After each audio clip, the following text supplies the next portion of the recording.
statistically, we are somewhere 12% of the population. Mm-hmm. And you say one half of 1% of the wealth. That's right. And if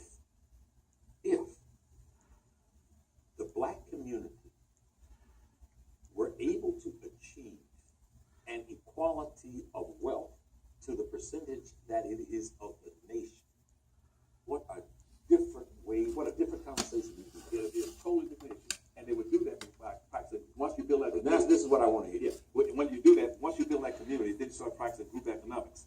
And typically, see, the rule of thumb in group economics is this: is that your money should bounce 8 to 12 times before it leaves your hands and spin around within the group. Right.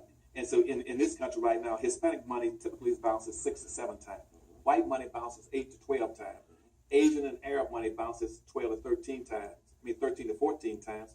Jewish money bounces 18 times. Black money doesn't bounce once. Yeah. And what do you mean by that balance? That means that you get $1 from a job or a business that you are operating, and you go spend that money with somebody that looks like you. That's right. You got it.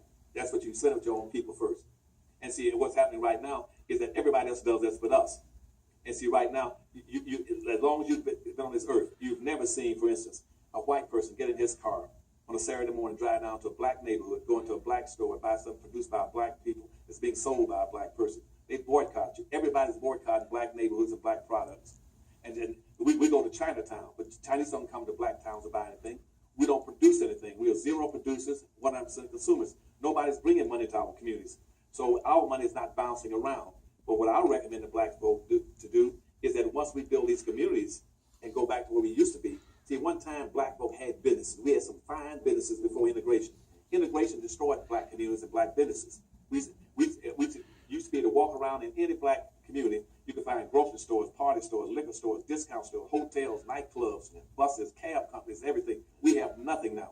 We got to go back and rebuild these communities. Then start marking your money and say, now I got a dollar bill. I'm gonna put a check mark on this dollar bill. I'm gonna make sure that before this dollar bill leaves a black hand, it must have at least 12 marks on it. And once you start doing that, you can start practicing group economics.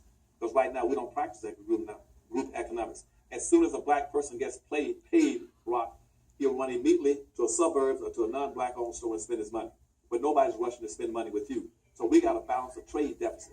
Everybody's coming into our community, setting up franchise, setting up McDonald's and Burger Kings and taking the money out. But nobody's bringing the money in. And we're not going to anybody else's community bringing their money back to the black community. You got to balance a trade deficit. And that is totally destructive for black folk. You're not living off enough money to be able to be a competitive people because you're giving your money away.